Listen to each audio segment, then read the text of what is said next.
Le principe de cette entreprise, il y a 2500 personnes, c'est l'intra-entrepreneuriat pour chacun. Donc c'est une organisation qui part, dans laquelle on essaye que chaque salarié soit un acteur solidaire de confiance. On va expliquer un petit peu ce que c'est. C'est quoi? C'est une organisation du travail entre pairs. Hein, ce sont des gens qui sont, où chacun se vit comme un artisan. Avec, il se fixe lui-même ses objectifs. Donc c'est des auto-objectifs. Il gère son budget. Alors pour un certain nombre qui vont acheter et vendre, ça va être une mesure économique. Pour d'autres, ça peut être une mesure essentiellement de temps. Hein, nous avons un certain nombre de gens qui produisent et qui se donnent un objectif de temps préalable. Hein, ils disent on va faire telle chose en 200 heures. Et à partir de ce moment-là, ils mesurent la réalité de ce qu'ils ont fait par rapport au temps qu'ils s'étaient donné comme objectif. Chacun étant l'égal des autres, il faut d'autant plus organiser la coopération. Et quand je dis coopération, ce n'est pas collaboration. Hein. Vous savez que le mot latin collaboration vient de labor. On travaille ensemble. Et coopération vient de opus. On fait une œuvre ensemble. Et là, nous sommes dans la recherche d'une stratégie qui est bien sûr une stratégie individuelle de chacun dans son auto-objectif, mais aussi la recherche d'un objectif de groupe, un peu comme si on était une équipe de football ou une équipe de rugby, qui veut gagner face à son adversaire et qui, de ce point de vue, se définit en coopérant. Ce fonctionnement en réseau, bien sûr, supprime la pyramide hiérarchique. Et on va voir comment on reconstruit une pyramide hiérarchique à partir d'individus qui sont complètement autonomes. Et naturellement, mon gros travail, ça a été de voir les sociétés primitives, les tribus, chez les Yamana, les Alakalouf, etc., de voir comment, dans des sociétés primitives, on construit du groupe, de la coopération, absolument essentielle pour pouvoir survivre. Et ça oblige d'ailleurs à une triple contrainte, qui est celle des populations primitives, qui est la contrainte environnementale. On n'existe pas en tant que soi, individu, on existe dans un système dans lequel l'environnement fait partie de nous-mêmes. On existe dans un système dans lequel l'autre fait partie de nous-mêmes. Et on existe dans un système dans lequel soi-même, on se construit dans une relation au temps. Si je vous dis ça, c'est parce que l'autre jour, j'étais à Clermont-Ferrand et je voyais des étudiants qui étaient quasiment dans la nanoseconde. Ils m'écoutaient et en même temps, ils étaient sur Internet en train de chercher autre chose. Ils étaient dans la dimension du présent. J'ai eu moi-même à Saint-Denis, à Paris 8, des universitaires comme élèves qui ne savaient pas ce qu'ils voulaient faire en dehors de passer le diplôme et de gagner le diplôme, mais qui n'avaient absolument pas de vision sur le long terme. Et si j'insiste sur cette dimension, c'est que c'est une dimension absolument nécessaire d'avoir une continuité entre son histoire et son futur. Et c'est cette dimension qui se construit également donc, avec cette contrainte d'avoir un temps, d'avoir un passé et un futur, d'avoir l'autre et d'avoir l'environnement. Alors, je placerai dans l'environnement aujourd'hui, par exemple, le client. La dimension écologique, ce n'est pas forcément la dimension énergétique. Ça peut être le client, celui qui n'est pas dans la coopération au sein du groupe lui-même.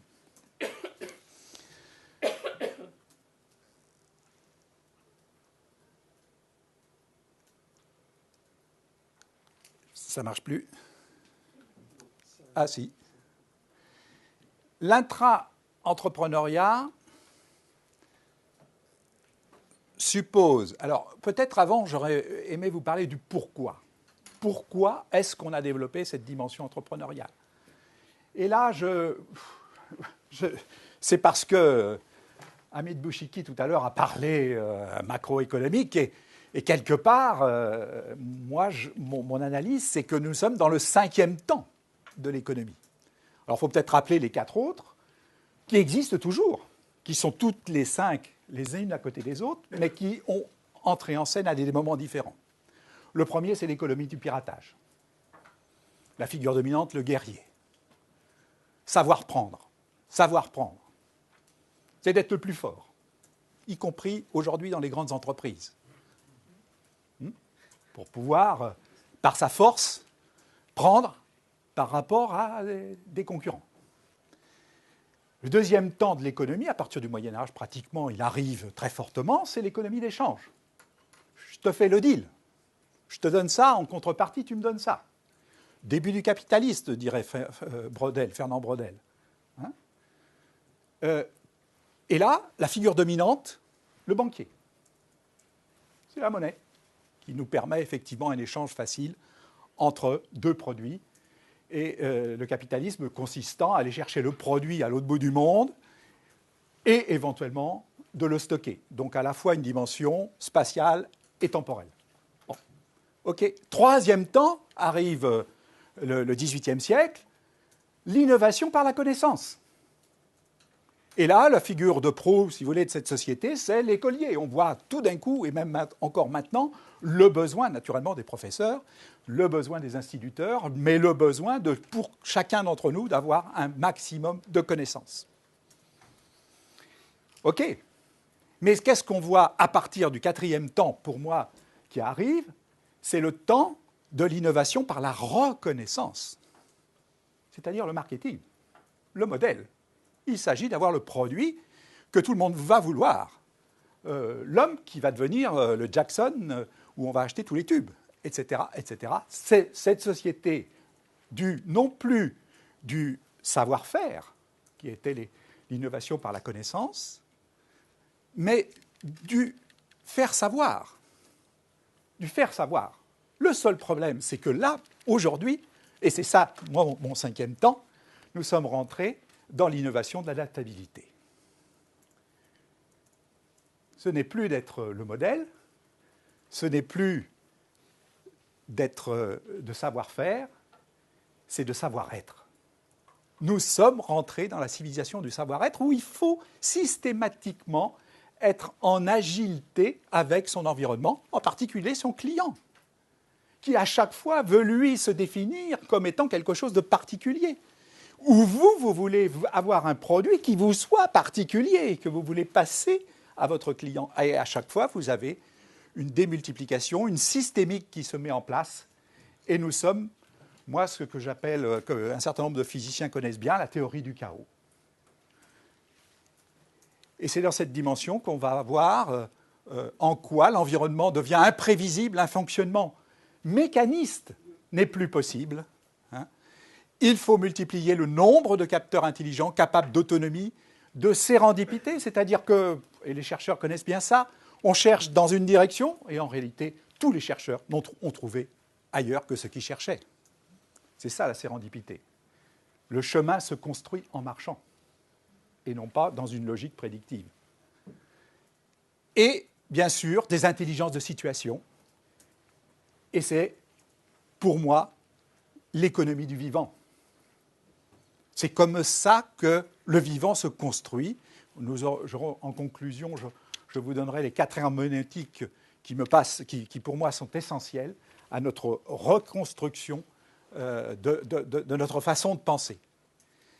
Et l'homme, alors j'ai oublié les 3 figures de l'économie parce que tout à l'heure, Hamid nous a parlé d'Adam Smith. Moi, j'aurais tendance à parler de Ricardo. C'est-à-dire, les 3 figures de l'économie, c'est le rentier de ses propriétés ou rentier financier, mais qui est aussi le rentier de son statut. Moi, je connais des polytechniciens, des énarques, qui, tout au long de leur vie, ne sont que polytechniciens, énarques. Ils n'ont plus rien fait d'autre, excusez-moi pour ceux d'entre vous qui sont dans cette situation. Mais ça arrive, c'est un statut, ou le statut de la fonction publique, je suis la fonction publique, etc. Et puis, c'est aussi la rente du modèle. Je me suis construit sur un modèle et maintenant, mon modèle, je l'exploite. Je suis rentier de mon modèle.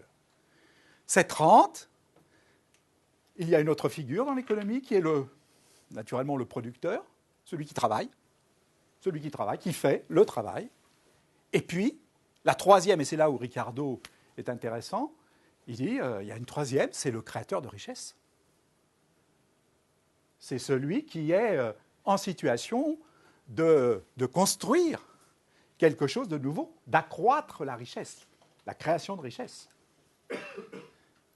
Et c'est là où, d'une certaine mesure, pour revenir à une dimension politique, puisque vous étiez là-dessus tout à l'heure, vous avez commencé comme ça, moi j'aurais tendance à dire qu'il y a au moins deux systèmes de régulation.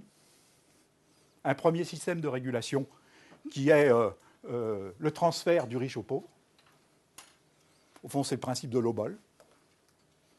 Et puis, il y a la régulation qui est du rentier au créateur de richesse. Et dans les sociétés africaines, par exemple, on appelle ça la tontine. Hein, c'est-à-dire, on met plus l'accent sur tous ceux qui sont en situation de créer des richesses plutôt que de vivre de sa rente. Et c'est là le principe ricardien, pour moi, qui était au départ essentiel. Voilà, l'homme n'est jamais plus efficace. Alors ça, c'est un autre point, mais là, on est plutôt dans la psychologie. Là, mes consoeurs en ont parlé avant moi. L'homme n'est jamais plus efficace quantitativement et qualitativement, c'est-à-dire dans l'innovation, que quand il est responsabilisé. C'est-à-dire quand il a le sentiment qu'il a une responsabilité par rapport à son histoire, par rapport à l'autre et par rapport à son environnement. Les trois dimensions dont je parlais sont absolument essentielles à la prise de responsabilité. Ce n'est pas seulement une responsabilité par rapport à soi-même, mais quand on s'est engagé dans le mariage, par exemple, une responsabilité par rapport au couple, hein, et les enfants qui vont venir, etc. Et donc voilà, c'est ça la notion de responsabilité. C'est la prise de conscience qu'on est dans un univers dans lequel on n'est pas dans l'immédiateté et tout seul. À partir de ça, notre organisation est simple. Hein. Nous avons des équipes de 15 à 20 personnes. Pourquoi ? Parce qu'au-dessus de 15 à 20 personnes, il n'y a pas possibilité de développer de la démocratie participative, c'est-à-dire du respect mutuel entre les gens. Moi, je ne crois pas aux réseaux sociaux avec 300, 400 personnes. On a là la possibilité d'échange d'informations. On n'a pas la possibilité de construire du respect de l'autre dans sa différence. Et donc, tous nos groupes sont de 15 à 20 personnes. On en a, pour une entreprise de 2500 personnes, 160. Et ça fait en moyenne 15 personnes à peu près par... Il y en a qui vont à 20, d'autres qui sont à 10, etc. En dessous d'un certain chiffre, en dessous de 6, il n'y a pas de groupe. Au-dessus de 20, c'est très difficile à gérer. Et donc, tous nos groupes sont à peu près de cet ordre-là. Et naturellement, ensuite, nous avons, et on va le voir, nous avons des gens qui sont en situation managériale. Alors, peut-être que j'aurais dû vous dire des équipes de 20 personnes, des réunions régulières pour permettre le respect de la différence et la dynamique de groupe, pour construire une émulation collective. On sait très bien que dans un groupe, c'est un peu comme dans un couple. Il y a des moments où on est dépressif, hein, on ne gagne pas à tous les coups, et c'est en général le reste du groupe qui nous remonte le moral. Et donc, ce qu'on peut dire, ce qu'on voit, nous, c'est qu'à chaque fois qu'il y a une émulation collective, il y a le plus du groupe par rapport aux possibilités de chacun. Le tout est supérieur à la somme des parties.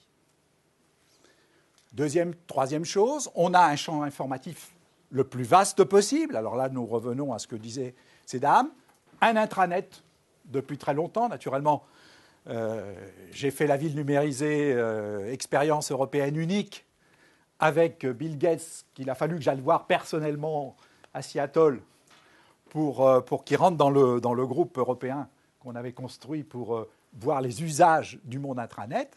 Hein, moi, j'ai découvert ça au CERN à Genève en 90, en passant avec le professeur Roubia, à l'époque, qui était le président. et qui me dit « Tiens, j'ai un Anglais qui s'appelle Tim Berners-Lee qui nous a inventé le World Wide Web ».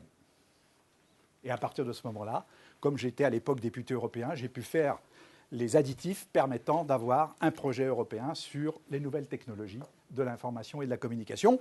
Et bien entendu, je l'ai utilisé d'entrée dans l'entreprise.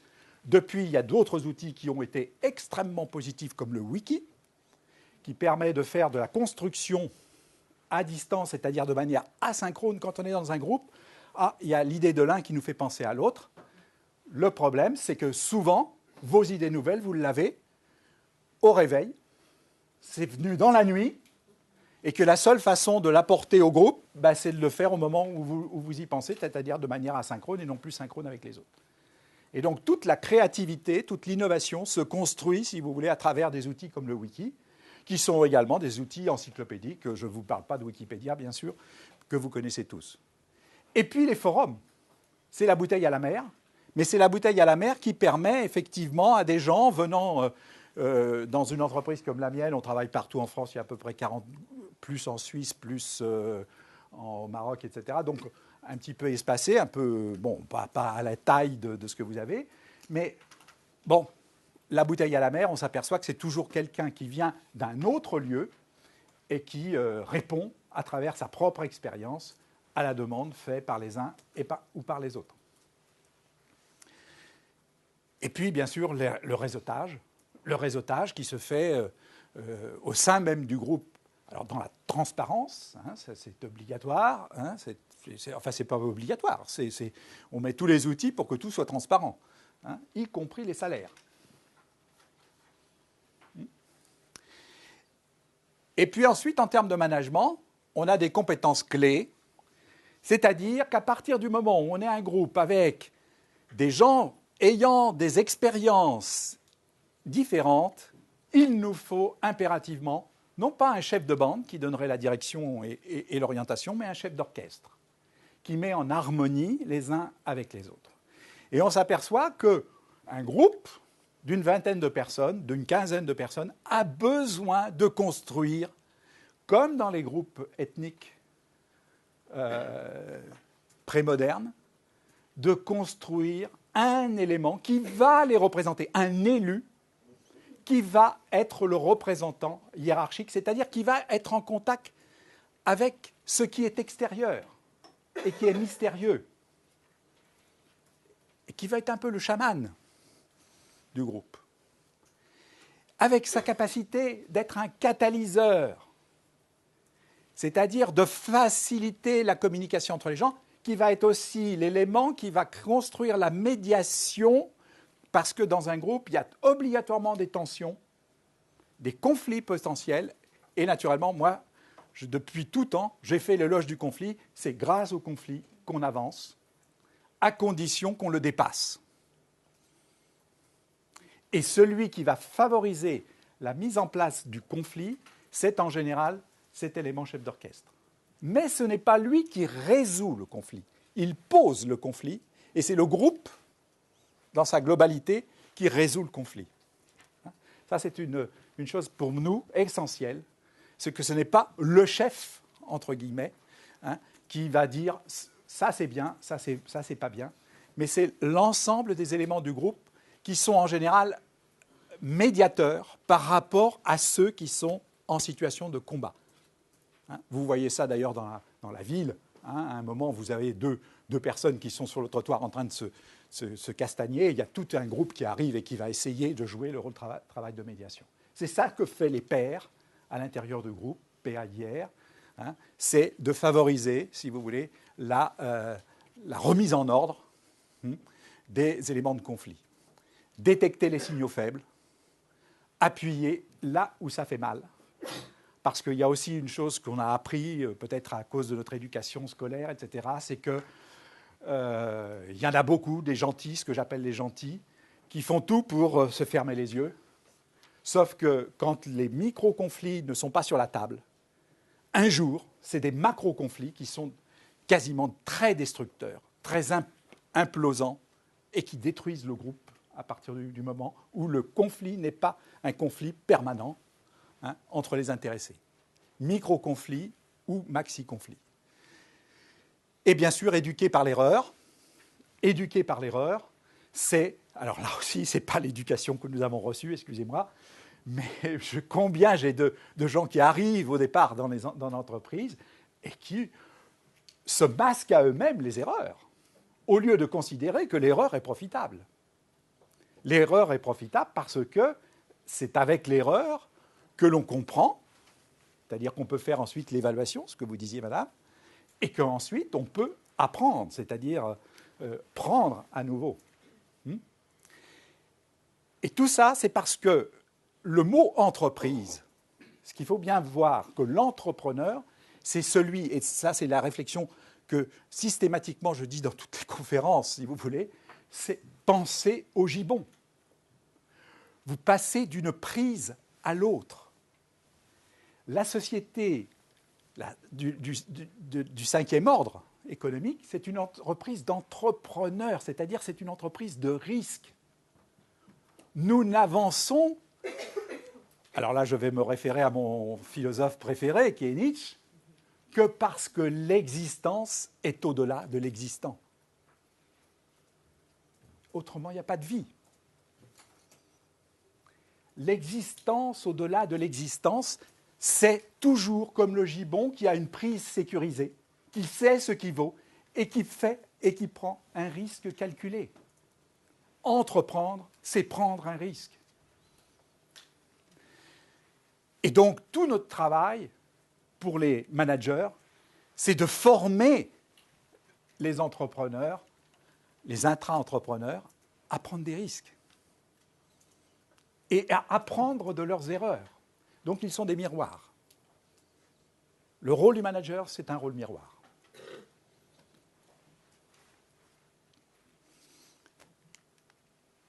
L'entrepreneuriat, ça implique quoi? Alors, ça, c'est difficile. Pas de stratégie élaborée par le haut. Ça, c'est le point le plus difficile à faire passer.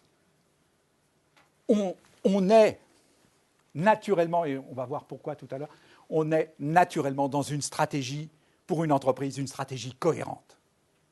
Et la cohérence vient d'en haut. Nous avons des millénaires de stratégies cohérentes où la cohérence vient du haut et où il s'agit de la faire passer ensuite dans tous les rouages, y compris, comme disait, c'est Caroline, je crois, hein, tout à l'heure, y compris moi, je suis en accord avec la stratégie du groupe. Dans notre entreprise, la stratégie vient de la stratégie des gens, individuellement. Ils construisent au fond l'univers qu'ils veulent voir évoluer. Ce qui fait que c'est une entreprise qui se retrouve, je suis incapable de vous la décrire, 80% de son activité est dans l'efficacité énergétique, dans le service, où on met plus d'informations dans les systèmes pour économiser plus d'énergie. Hein, c'est une constatation naturelle. Plus vous mettez d'informations dans les systèmes, plus vous êtes économe en énergie et en matière. Donc, toute l'entreprise se tourne autour de ça. Mais comme pour faire ça, il a fallu des gens qui soient dans les nouvelles technologies, vous avez un pôle numérique, où petit à petit, il y a des gens qui sont dans les infrastructures numériques, d'autres qui se sont mis dans les logiciels sur mesure, d'autres qui se sont mis dans la communication par l'objet, et communication événementielle. D'autres qui se sont mis, là maintenant, on a des gens sur le web, sur la vidéo sur le web. Voilà, ça c'est des gens qui font de la formation, essentiellement de la formation de sécurité, par exemple, hein, des ex-pompiers, etc. Pourquoi? Parce que quand ils sont, tout d'un coup, ils se sont dit, mais moi je suis pompier, mais moi, au fond, mon vrai boulot, c'est pas d'être dans une entreprise comme ça, c'est d'essayer de mon savoir-faire, de le faire passer, y compris à l'extérieur. Et donc nous leur laissons, si vous voulez, la possibilité de faire ça. Tout le travail de celui qui est en situation de chef d'orchestre, c'est de reconstruire de l'harmonie entre tous ces instruments différents. Donc d'essayer de faire passer l'idée, pour justement faciliter la solidarité et l'esprit de groupe, qu'au fond, ce que je voudrais faire, pour partie, je vais le faire, mais pour partie, je vais le mettre en cohérence avec le reste du groupe.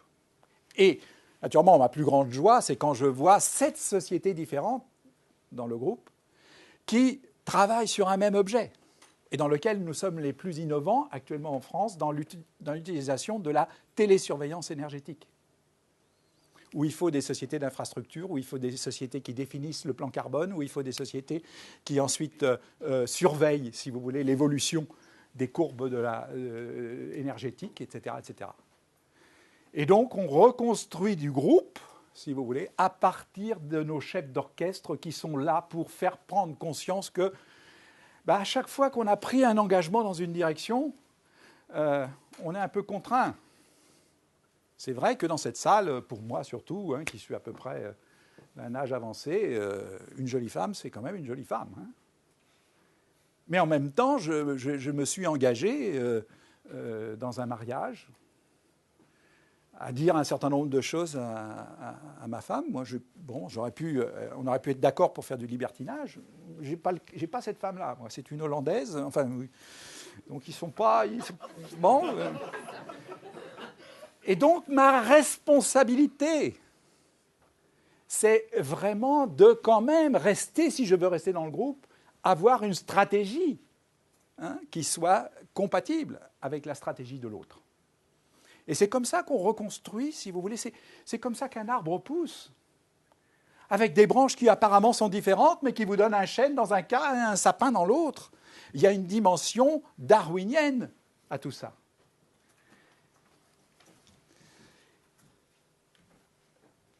Cela implique aussi d'avoir l'autorité de l'argument et non plus l'argument d'autorité. Toutes les entreprises dans lesquelles vous avez des gens en situation de commandant, de chef, c'est de dire, un peu comme vous le faites peut-être certains d'entre vous avec vos enfants, c'est moi le père. Sauf qu'aujourd'hui, avec vos enfants, ça marchera de moins en moins. Et avec vos salariés qui seront intra-entrepreneurs, ça ne marchera plus du tout. Vous avez à construire de l'argumentation. Et c'est l'argument qui devient autorité, et non plus l'autorité qui est argument. Le rôle du chef n'a plus raison d'être. Des décisions censées être plus pertinentes, car elles sont complexifiées, résultant d'une intelligence collective.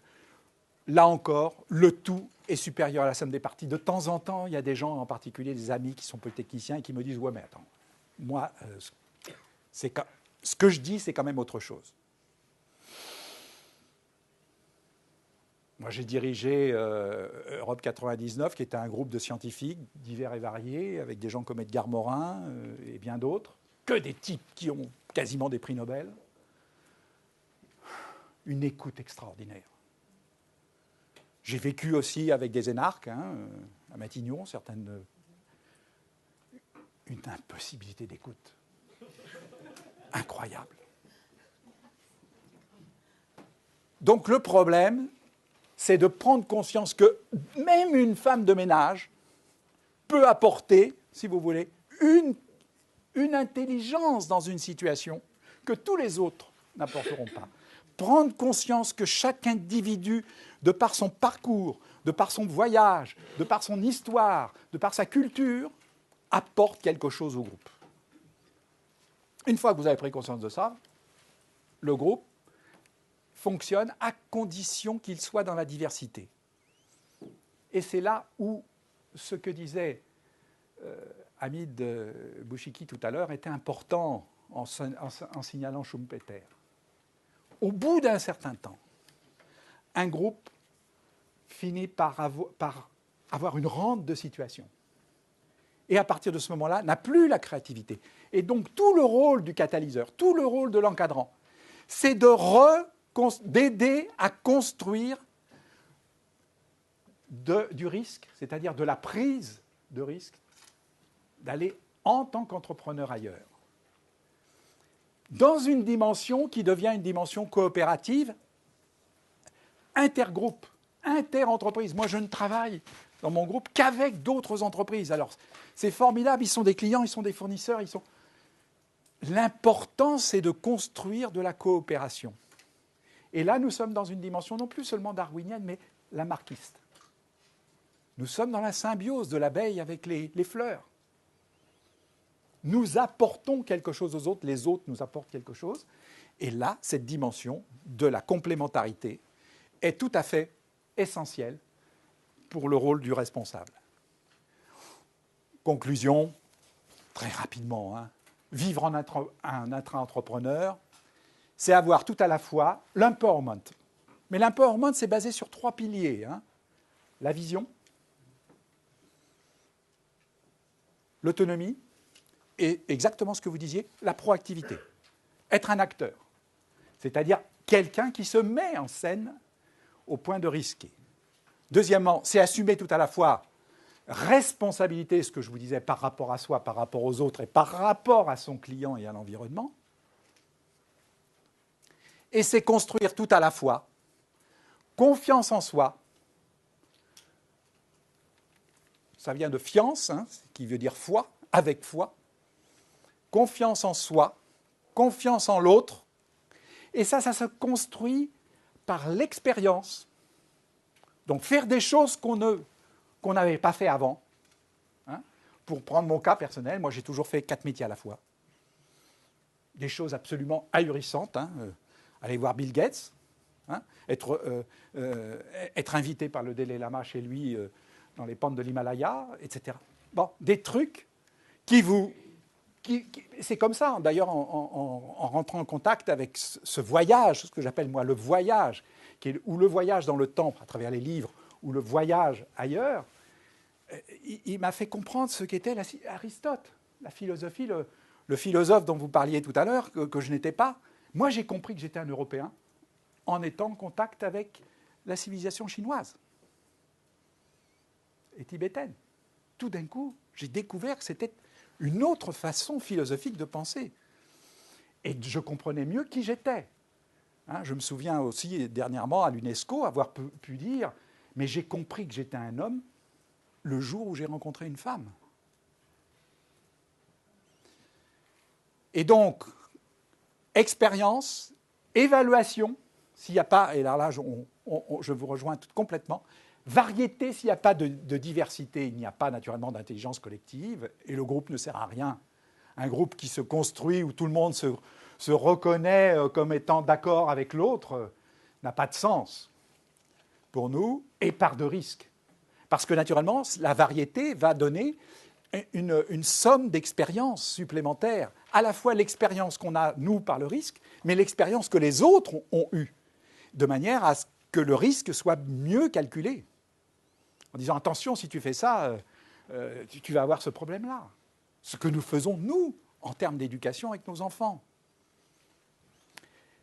Et cela suppose, et c'est là que je voulais en terminer, cela suppose par 4 changements herméneutiques, hein, c'est-à-dire comme Hermès, quand il interprétait la signification des dieux. Hein.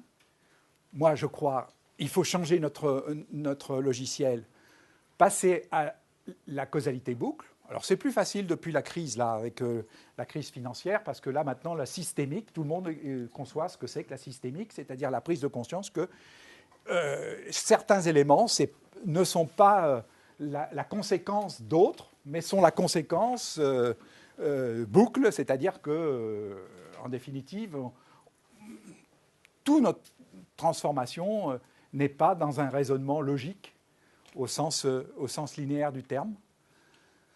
Donc on est dans la systémique. L'ambivalence, et là, pour moi, le terme ambivalence, derrière, j'y mets aussi concurrence et coopération. S'il n'y a pas concurrence, si nous ne sommes pas dans un monde concurrentiel, nous n'avançons pas en termes d'innovation. Et si nous ne sommes pas dans un monde de coopération, nous n'avançons pas en termes d'innovation. Et donc le problème, c'est que nous avions l'habitude d'être binaires. C'est l'un ou l'autre, droite ou gauche. Et tout le problème, c'est de devenir, dans notre façon de concevoir les choses, complètement ambivalent, et que des choses contraires sont absolument essentielles. Et le problème, c'est le curseur qui se trouve au centre de ces balances. La troisième chose pour nous, c'est la synthèse plutôt que l'analyse. toute notre société industrielle est basée sur on part du tout, hein, un peu comme mes alakalouf tout à l'heure, hein, on prend un arbre et dedans on fait une pirogue, hein, on part du tout et on divise. Et tout le problème est d'avoir une vision quantique. On part de particules pour faire un atome, pour faire avec des atomes des molécules, pour faire des molécules des cellules, pour faire du multicellulaire, pour faire ce que nous sommes. Tout le vivant est construit dans une dimension synthétique. Et au fond, l'intra-entrepreneuriat tel que je le décris, c'est dans cette dimension. Et dernière logique, passer d'une logique prédictive, nous voulons aller là, hein, c'est la stratégie des chefs, à une logique effectuale, c'est-à-dire nous faisons le chemin, comme dit Machado, nous faisons le chemin en marchant, et non pas dans la direction, c'est-à-dire que ce n'est pas la prédiction qui est importante, c'est le fait de marcher, c'est le fait d'avoir cette logique effectuale. Voilà, merci.